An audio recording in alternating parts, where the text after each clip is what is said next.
अच्छा ठीक है, आज हम क्या करेंगे, चैप्टर 11 के हम एमसीक्यूज करेंगे। ठीक है। अब चैप्टर 7 के एमसीक्यूज में हमारे पास क्या है, चैप्टर 11 आपका कौन सा है, एप्लीकेशन ऑफ ट्रिग्नोमेट्री है। ठीक है। इसमें ये बहुत ज्यादा इजी एमसीक्यूज होते हैं, इसमें कोई भी हार्ड एंड फास्ट नहीं है एमसीक्यू, जिसके बेसिक होते हैं बहुत ज्यादा, और जिसको अगर कॉन्सेप्ट क्लियर है या जिसको फॉर्मूलाज अगर याद हैं तो उसके लिए कोई इतना हार्ड नहीं होता इन एमसीक्यूज को अटेम्प्ट करना, बहुत ज्यादा इजी है। अच्छा देखें, पहला एमसीक्यू आपके पास क्या है कि in a triangle A B C S is equal to this. ठीक है। अब ये तो जाहिर सी बात है, ये आइडेंटिटी या फॉर्मूला है, हमारे पास एस किसके इक्वल होता है, ए plus B plus C upon to के इक्वल होता है। तो हमारे पास पहला ऑप्शन क्या आ जाएगा, ए plus B plus C upon to हो जाएगा। ठीक है।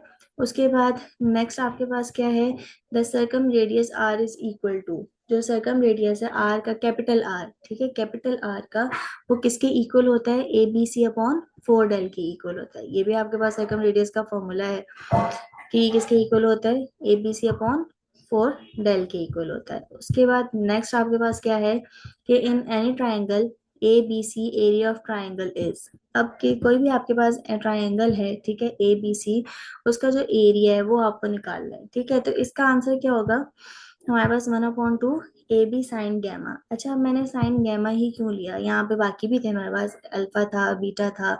ठीक है। अब सबसे पहली चीज कि एक तो ट्राइंगल है, सही है, एरिया में हमेशा हाफ आता है, इस चीज को याद रखिएगा, सही है, हाफ हमेशा आता है, तो मतलब ये ऑप्शन तो हो ही नहीं सकता। ठीक है। अब बाकी आती है कंफ्यूजन इन चीजों में, तो मैंने गैमा लेने का रीजन ये कि जो भी दो साइड्स होते हैं उनके दरमियान जो एंगल बनता है वो हमेशा गैमा बनता है। क्या बनता है, गैमा बनता है। तो आपकी जो, जैसे कि ये हमारे पास ट्राइंगल है कोई भी,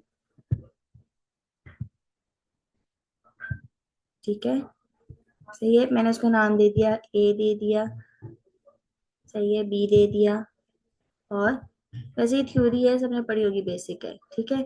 इनके दरमियान जो एंगल बनता है वो हमेशा क्या बनता है, गैमा बनता है। इस वजह से जो आपका जो करेक्ट आंसर है वो क्या हो जाएगा, one upon two A B sine gamma हो जाएगा। सॉल्यूशन में मैंने ये चीज लिखी भी है,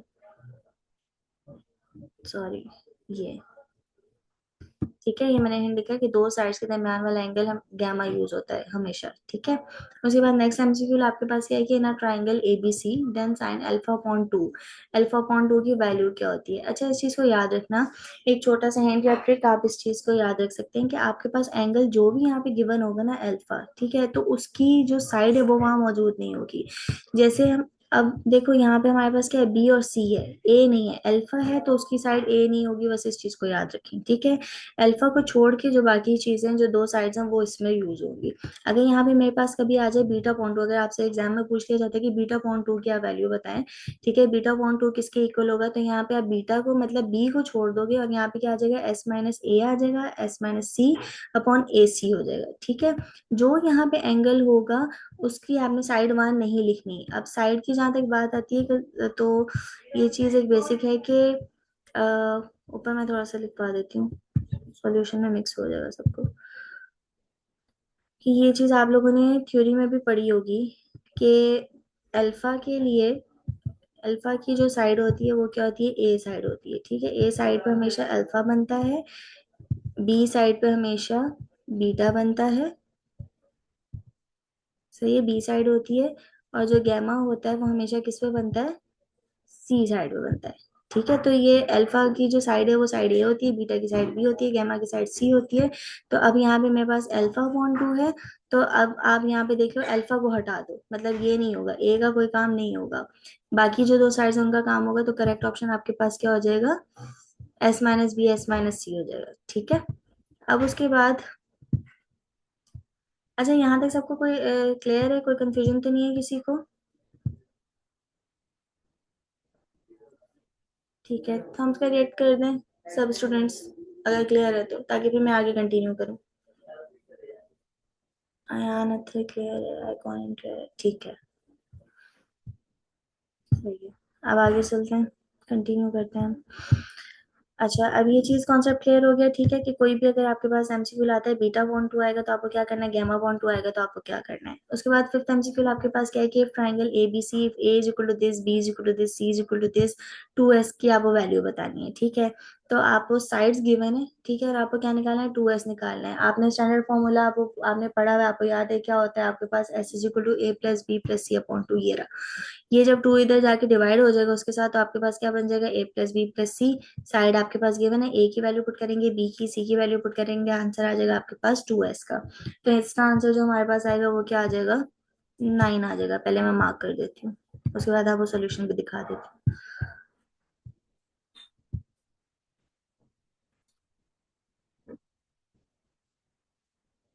ये देखें, यहाँ पे मेरे पास क्या है, ये साइड्स गिवन थी, मुझे क्या निकालना है, 2s निकालना है।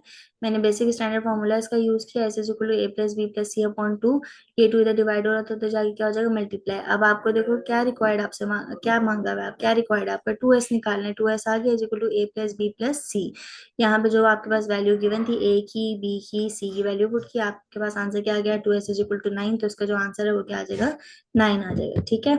अब इसी तरह नेक्स्ट आपके पास एमसीक्यू क्या है कि in triangle A B C, A plus B plus C is equal to what, आपके पास क्या हो जाएगा, आंसर 2s की इसी फॉर्मूले से निकाला है कि ए प्लस बी सी किसके इक्वल हो जाएगा, ये रहा, 2s के इक्वल हो जाएगा। तो यहाँ पे इसका जो करेक्ट ऑप्शन है वो क्या आ जाएगा, 2s आ जाएगा, ठीक है। तो यहाँ पे इसका जो आंसर होगा वो क्या हो जाएगा, 2s हो जाएगा, ठीक है। अब उसके बाद नेक्स्ट आपके पास क्या है कि इन A B C prove that cos alpha upon two is equal to cos beta upon two is equal to cos gamma upon two, then triangle A B C is an, ठीक है। कि आपके पास ये आपको दिया हुआ है, ठीक है, आपसे पूछा है कि इसमें से कौन सा एंगल होगा, इक्विलेटरल होगा, आइसोसेलेस होगा, राइट होगा, या ऑब्ट्यूज ट्राइंगल होगा। अब एक चीज याद रखिएगा, एक शॉर्ट ट्रिक अपने माइंड में रखिएगा कि अगर रेशियो आपके पास इक्वल है, ठीक है, ये हम नाइन्थ में भी स्टूडेंट्स को ये चीज बताते हैं, बेसिक कॉन्सेप्ट होता है कि अगर आपके पास रेशियो इक्वल है, रेशियो मींस कॉस है, कॉस कॉस कॉस रेशियो है, ठीक है। कल भी मैंने ये चीज बताई थी कि साइन कॉस टेन ये सारे क्या होते हैं, हमारे पास रेशियोज होते हैं। अगर आपके पास रेशियो इक्वल है, यहाँ पे देखो बता दिया गया कि ये सारे आपस में इक्वल है, ठीक है। अगर ये आपके पास आपस में इक्वल है तो आपके पास जब ये इक्वल है तो एंगल हमेशा क्या बनता है, हमारे पास जो थीटा बनता है वो 60 का बनता है। किसका बनता है, 60 डिग्री बनता है। तो 60 डिग्री किसका होता है, इक्विलेटरल ट्राइंगल का होता है। तो इसका जो ऑप्शन होगा वो आपके पास क्या हो जाएगा, इक्विलेटरल ट्राइंगल होगा, ठीक है। इसका सॉल्यूशन भी मैं आपको दिखा देती हूँ सबको, नीचे सॉल्यूशन पे आते हैं। सॉरी सॉरी, ये रहा। देखें यहाँ पे मैंने क्या लिखा है कि अगर रेशो इक्वल हो तो एंगल 60 डिग्री होंगे, इसलिए इक्विलेटरल ट्राइंगल। कि जब भी आपके पास जो रेशियो है वो इक्वल आता है, इसका मतलब एंगल आपका क्या बनेगा, हमेशा 60 बनेगा। और 60 एंगल किसका होता है, इक्विलेटरल ट्राइंगल का होता है, इसलिए इसका ऑप्शन क्या आ जाएगा, इक्विलेटरल ट्राइंगल होगा। उसके बाद नेक्स्ट पे आते हैं, the inradius R of a triangle A B C is equal to, ये आर जब भी स्मॉल आर की बात की जाती है मतलब इन रेडियस की बात की जा रही है, ठीक है। इन जो रेडियस है, इन रेडियस मतलब सर्कल के अंदर का जो रेडियस है वो किसके इक्वल होता है, R is equal to del upon S के इक्वल होता है, ठीक है। ये तो फॉर्मूला है, बेसिक फॉर्मूला है। उसके बाद नेक्स्ट आपके पास एमसीक्यू क्या है कि देखें, in a triangle A B C if gamma is equal to 90 degree then the law of cosine reduces to. अब वो आपसे क्या कह रहे हैं कि आपके पास एक ट्राइंगल है ए बी सी, और अगर जो गैमा है वो आपके पास 90 होता है, गैमा की वैल्यू गिवन है, then law of cosine reduces to, तो लॉ ऑफ कोसाइन क्या बनेगा, ठीक है। अब सबसे पहले आपको पता होना चाहिए कि लॉ ऑफ कोसाइन क्या होता है, सही है। अब लॉ ऑफ कोसाइन हमारे पास तीन होते हैं, ठीक है। आपके पास कौन कौन सा होता है कि A square is equal to B square plus C square minus two B C cos alpha होता है, ठीक है। बीटा के लिए भी होता है, बी के लिए भी होता है, और सी के लिए भी होता है। अब मैंने यहाँ पे जो लॉ ऑफ कोसाइन यूज किया वो ये क्यों यूज किया, यही क्यों यूज किया है, क्योंकि गैमा मेरे पास एंगल कौन सा गिवन है, गैमा गिवन है, तो इसका मतलब गैमा मतलब साइड सी के लिए। अच्छा, इसका इजी इजी ट्रिक क्या होती है इसको याद रखने की, कि इस चीज को याद रखें कि अगर यहाँ पे आपके पास ए होगा ना तो एंगल यहाँ पे आपके पास अल्फा होगा, ठीक है। क्या होगा, अल्फा होगा, बाकी जो दो साइड्स बचेंगी वो आप यहाँ पे लिख देंगे। अगर यहाँ पे मेरे पास अल्फा गिवन होता तो मैं यहाँ पे कौन सा फॉर्मूला लगाती कि A square is equal to B square plus C square minus two B C cos alpha. मतलब शॉर्ट इसका मेथड क्या है कि यहाँ पे आप जो भी साइड लोगे उस साइड का जो एंगल है वो यहाँ आएगा। अगर यहाँ सी है तो यहाँ क्या लिखा मैंने, गैमा। अगर यहाँ बीटा होता है, यहाँ क्या, सॉरी यहाँ होता है बी तो यहाँ क्या लिखती बीटा। अगर यहाँ होता है ए तो यहाँ लिखती अल्फा, ठीक है। और बाकी जो दो साइड्स बच गई हैं उनको हम यहाँ कांस्टेंट लिख देते हैं, ठीक है। अगर यहाँ पे मैं सपोज करें ए लेती और यहाँ पे अल्फा होता तो क्या बचेगा, ए के अलावा दो साइड्स क्या बची, बी सी, तो यहाँ होता है B square C square minus two B C. अब यहाँ मैं बीटा लेती तो क्या बचा मेरे पास, ए और C, A square plus C square minus two B C, और बाकी कॉस बीटा आ जाता है, ठीक है।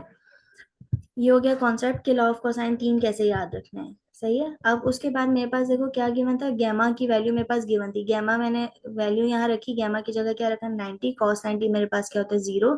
जब मैंने यहाँ 0 रखा, ये पूरी टर्म क्या होगी 0, मेरे पास आंसर क्या बचे, C square is equal to A square plus B square. तो इसका जो करेक्ट ऑप्शन है वो क्या हो जाएगा, C square is equal to A square plus B square. यहाँ मैं मार्क कर देती हूँ मैं। हमारे पास कौन कौन से रह गए थे, C square is equal to A square plus B square, और ऊपर वाले का ऑप्शन क्या हो जाएगा, डेल अपॉन एस हो जाएगा, ठीक है। अब जो नेक्स्ट है आपके पास, वो आपके पास क्या है, 10 वाले में आपको क्या कहा गया है कि in inscribed triangle A B C then del upon R cube is equal to what, आपको क्या निकालनी है, वैल्यू निकालनी है। अच्छा, सबसे पहले आपको पता होना चाहिए कि स्क्राइब ट्राइंगल क्या होता है और इनस्क्राइब्ड एंगल क्या होता है, ठीक है। जब भी इन की बात की जाती है, इंस्क्राइब्ड एंगल की बात की जाती है, मतलब जो आपका ऐसा सर्कल जो ट्राइंगल के अंदर बन रहा होता है उसको हम क्या बोलते हैं, इंस्क्राइब्ड बोलते हैं। और स्क्राइब्ड की बात अगर की जाती है तो स्क्राइब क्या होता है, जो आपके ट्राइंगल से बाहर बन रहा होता है, टच कर रहा होता है, वो क्या कहलाता है, आपका स्क्राइब एंगल कहलाता है, ठीक है। इन से और इससे आप लगा सकते हैं, मतलब एक ट्रिक आप याद कर सकते हो अपने माइंड में कि इन की जब बात की जाए दैट्स मीन अंदर बन रहा है, अगर इसकी बात की जाए तो मतलब बाहर बन रहा है, एग्जिट साइड पे मतलब बाहर साइड पे बन रहा है, ठीक है। अब इस स्क्राइब एंगल का आपको क्या बोला कि डेल अपॉन आर क्यूब की आपको वैल्यू बतानी है कि इसमें से कौन सी है। अच्छा, इसकी एक शॉर्ट ट्रिक ये है कि अगर इसके अलावा भी कोई एमसीक्यू लाता है तो मैंने वो सारे लिख दिए ताकि आप सबको थोड़ा सा इजी हो जाए आप सबके लिए, कि अगर पेपर में कोई भी आए तो आप उसको अटेम्प्ट कर लो। इसका ऑप्शन क्या हो जाएगा मेरे पास, डेल अपॉन एस माइनस सी, ठीक है। कैसे, मैंने आपको ये चीज बताई है कि तीन साइड्स होती हैं, ठीक है। आपके पास क्या होती है, तीन साइड्स होती हैं एंगल में, ए बी सी। आपके पास यहाँ पे जो भी आपको दिया जाएगा ना, यहाँ वन है, इसका मतलब पहली साइड क्या होती है, ए होती है, तो उसको आपने माइनस करवा देना है, ठीक है। आर टू साइड, दूसरी साइड क्या होती है ट्राइंगल की, बी होती है, तीसरी साइड क्या होती है, सी होती है। तो आपको ये जो मैंने रेड पेन से डॉटेड किया है ना, इसका मतलब ये कि यहाँ पे क्या है, आर थ्री, मतलब ये थ्री है, मतलब थर्ड साइड की बात की, थर्ड साइड आपके पास क्या सी होती है, तो एस में से क्या माइनस करवा देना आपने, सिर्फ सी माइनस करवा देना। अगर हम सब सपोज करें एग्जाम में आपके पास आ जाता है कि आर टू, तो आर टू क्या हो जाएगा, मतलब सेकंड साइड, तो यहाँ पे क्या हो जाएगा, एस माइनस बी आ जाएगा। अगर आपको बोल दिया जाता है कि आर वन की वैल्यू बताएं, तो आर वन मतलब पहली साइड है आपके पास, तो वो क्या हो जाएगा, ए हो जाएगा। बस जो यहाँ पे आपको साइड, ये एक तरह से साइड क्या कह रहे हैं आपके पास, लोकेट आपको हो रही है, ठीक है, कि ये पहली साइड है, ये दूसरी साइड है, ये तीसरी साइड है। तो पेपर में जो भी आ जाए आपके पास, R one R two R three, concept आपका क्लियर होना चाहिए कि आपको वो साइड बस माइनस करवा देनी है। तो आपके पास क्या आ जाएगा, करेक्ट ऑप्शन क्या आ जाएगा, डेल अपॉन एस माइनस सी आ जाएगा, ठीक है। अब उसके बाद नेक्स्ट 11 है, 11 का आपको क्या कहा गया है कि the circle inscribed with in a triangle so that it touches all the side of the triangle. ये तो डेफिनेशन आ गई खुद ब खुद, ठीक है। इन सर्कल की ट्राइंगल क्या आ गई आपके पास, डेफिनेशन आ गई कि ऐसा सर्कल, जिस ऐसा ऐसा ट्राइंगल जिसके अंदर जो सर्कल है वो टच कर रहा हो ट्राइंगल की तमाम साइड्स को, ठीक है, उस सर्कल को हम क्या बोलते हैं, इन सर्कल बोलते हैं, क्योंकि वो इंस्क्राइब्ड है ना, अंदर की तरफ है, ठीक है, तो इसलिए उसको क्या बोला जाएगा, इन सर्कल कहा जाएगा। अब उसके पास नेक्स्ट एमसीक्यू आपके पास क्या है कि if the sides of a triangle are 5 6 7 units then 2s is equal to. आपको क्या दे दी गई है, साइड्स बोली गई है ट्राइंगल की, कितनी बता दी गई है, 5 6 और 7, ठीक है। दैट्स मीन आपके पास ये ए है, ये बी है और ये सी है। तो आपके पास आपको क्या निकालना है, 2s की वैल्यू निकालनी है। यहाँ से हमने क्या किया, स्टैंडर्ड फॉर्मूला इसका लगाया, is equal to a plus B plus C upon two. अब यहाँ से मुझे क्या चाहिए, क्वेश्चन में रिक्वायरमेंट मेरी क्या है, 2s है, ठीक है। तो टू इधर डिवाइड हो रहा है तो जाके क्या हो जाएगा, मल्टीप्लाई, तो मेरे पास वही वाला फॉर्मूला बन जाएगा जो प्रीवियस एमसीक्यू में मैंने आप लोगों को बताया। अब यहाँ पे देखो, ये ए है, ये बी है, ये सी है, तो मेरे पास क्या आ जाएगा, ए की वैल्यू, बी की वैल्यू, सी की वैल्यू, मेरे पास आंसर क्या आ जाएगा 18। तो इसका जो करेक्ट ऑप्शन है वो क्या हो जाएगा, 18 हो जाएगा, ठीक है। अब उसके बाद नेक्स्ट पे आते हैं 13 पे। 13 पे क्या बोला है कि ट्राइंगल ए बी सी है, मुझे क्या का ये किसके इक्वल होता है, ये तो खैर बेसिक सा फॉर्मूला है कि ये एस के इक्वल होता है, इसमें कुछ भी वो नहीं है, ठीक है। उसके बाद नेक्स्ट आपके पास क्या है कि इन A B C are the sides of a triangle. आपके पास क्या है, जो ए बी सी है ये ट्राइंगल की साइड्स हैं, ठीक है। तो आर आपके पास क्या हो जाएगा, रेडियस क्या होगा, ये तो ये भी formula A B C upon 4 del, सही है। उसके बाद 15 है, 15 एमसीक्यू में क्या कहा जा रहा है कि if angle alpha in triangle A B C is in standard position. अगर आपके पास एक एंगल है अल्फा, ठीक है, ए बी सी में है और स्टैंडर्ड पोजीशन, ठीक है, मतलब आपको यहाँ पे क्या बता दी गई है, उसकी एंगल की पोजीशन बता दी गई है कि एंगल आपके पास कौन सा है, अल्फा है। ठीक है, मतलब अब यहाँ पे क्या हो सकता है, बीटा भी हो सकता है, गामा भी हो सकता है। तो लॉ ऑफ कोसाइन क्या होगा, मैंने भी आपको शॉर्ट ट्रिक बताई है ओपन एमसीक्यू में, कि आपने क्या करना है, जो भी एंगल आपको दिया जाएगा उसकी साइड लिख देनी है। अब देखो यहाँ एंगल कौन सा गिवन था, अल्फा, तो मेरे पास साइड कौन सी आ जाएगी, ए आ जाएगी। यही चीज मैंने बताई थी कि जो एंगल होगा वही साइड होगा। यहाँ बीटा, अगर यहाँ आप सपोज करें, आपको एग्जाम में बोल दिया जाता है कि इन एंगल बीटा, आपको लॉ ऑफ कोसाइन की स्टैंडर्ड पोजीशन बतानी है, आपको लॉ ऑफ कोसाइन बताना है कि क्या होगा। तो अगर यहाँ बीटा बोला जाएगा तो आप यहाँ क्या कर देंगे, B square is equal to A square plus B square minus two. अब अगर बीटा कहा जाएगा तो बीटा मतलब बी को हटा देना है, तो ए square plus C square minus two A सी हो जाएगा, कॉस बीटा हो जाएगा। ठीक है, ये चीज पहले बता दी है। उसके बाद नेक्स्ट एमसीक्यू पे आते हैं। नेक्स्ट एमसीक्यू मेरे पास क्या है कि इन ट्राइंगल ए बी सी, मेरे पास ट्राइंगल है ए बी सी, उसमें तीन साइड्स मुझे दे दी गई हैं और मुझे क्या निकालना है, एस निकालना है। ठीक है, तो मेरे पास मैंने क्या करना है, वही काम करना है, वही वाला फॉर्मूला मैंने लगाना है, S is equal to A plus B plus C upon two. Side मेरे पास गिवन है, ये साइड ये साइड ये साइड, वैल्यू पुट की आंसर क्या आ जाएगा मेरे पास, सिक्स आ जाएगा। तो करेक्ट ऑप्शन क्या हो जाएगा, सिक्स हो जाएगा। साथ साथ मार्क करते जाते हैं ताकि स्टूडेंट्स को आसानी हो जाए। सही है, डेल अपॉन आर थ्री है मेरे पास, वो क्या हो जाएगा, एस माइनस सी हो जाएगा। ठीक है, और ये मेरे पास क्या था, 11 था, ये इन सर्कल हो जाएगा। इसकी वैल्यू हमारे पास, इसका आंसर आया था 18। ये अच्छा, यहाँ पे ये प्लस है, ठीक है, बाय मिस्टेक यहाँ माइनस लिखा हुआ, ये प्लस है, ये हो जाएगा एस। उसके बाद आर का फॉर्मूला है मेरे पास, A B C upon four del हो जाएगा। इसका हमारे पास क्या आता है, A square plus B square, alpha की बात है तो साइड ए आ जाएगा। सही है, उसके बाद नेक्स्ट एमसीक्यू है मेरे पास। अच्छा, ये रिपीट हो गया पेज, ये एक्स्ट्रा पेज है, ये हो जाएगा, ये पेज थोड़ा सा ऐसे हो रहा है, ये तो हो गया हमारे पास, ये पेज एक्स्ट्रा। उसके बाद नेक्स्ट मेरे पास क्या है कि इन ट्राइंगल ए बी सी, वही वाली बात है कि आपके पास साइड्स गिवन है, ए बी सी गिवन है, ठीक है, और आपको क्या करना है, वैल्यू निकालनी है, तो आप एस निकालना है। इसका वही वाला formula, A plus B plus C upon to.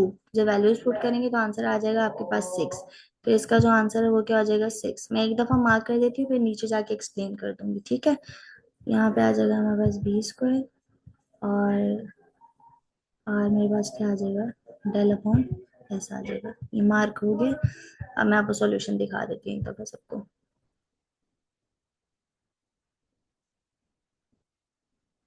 अच्छा, ये वाला था हमारा लास्ट का। ठीक है, देखें आपके पास क्या किया मैंने, साइड है, वही वाला फॉर्मूला लगाएंगे, A B C, value put की सिक्स आ गया। अब law of cosine is if angle, angle B, मतलब एंगल कौन सी, मेजरमेंट ऑफ एंगल बी। यहाँ पे क्या दे दिया आपको, बी दे दिया गया है। अब देखिए वही वाली बात, जो भी आपको साइड दी गई है वो वाला हमने फॉर्मूला लिख दिया, B square is law of cosine में बहुत इजी सा मेथड होता है, यही होता है कि जो भी एंगल होता है उसी की साइड आती है। एंगल ए होता है, ए आ जाता है, एंगल सी होता, सॉरी, एंगल सी होता है गैमा आ जाता है, एंगल बी है तो बीटा आ जाएगा, एंगल ए है तो अल्फा आ जाएगा। अब यहाँ एंगल बी है, मेरे पास क्या हो जाएगा, B square is equal to B के अलावा कौन सी साइड बची, A square plus C square minus two A C. मैं यहाँ पे A square plus C square भी लिख सकती हूँ, कोई मसला नहीं है। A square plus C square minus two A C cos, side कौन सी है, बी, बीटा आ जाएगा। ठीक है, उसके बाद ट्रिक ये लिखिए कि जो एंगल है लेफ्ट पे वही साइड पे होगी, जो मैं आपको कब से एक्सप्लेन कर रही हूँ वही चीज लिखी हुई है, कि जो भी आपका एंगल होगा, ठीक है, लेफ्ट पे वही साइड आएगी। आपके पास यहाँ अल्फा होगा, ए आ जाएगा, बीटा है बी आ जाएगा, गामा है सी आ जाएगा। ठीक है, उसके बाद नेक्स्ट आपके लास्ट एमसीक्यू आपके पास क्या है, if a circle is inscribed in a triangle and it radius R, जो स्मॉल आर होता है वो किसके इक्वल होता है, R is equal to del upon S के इक्वल होता है। ठीक है, ये हमारे चैप्टर 11 के एमसीक्यूज वाइंड अप हो गए हैं। अब यहाँ तक अगर सबको क्लियर है या कोई भी कंफ्यूजन है तो आप पूछ सकते हैं, आप हैंड रेस करें, मैं आपको अनम्यूट कर दूंगी।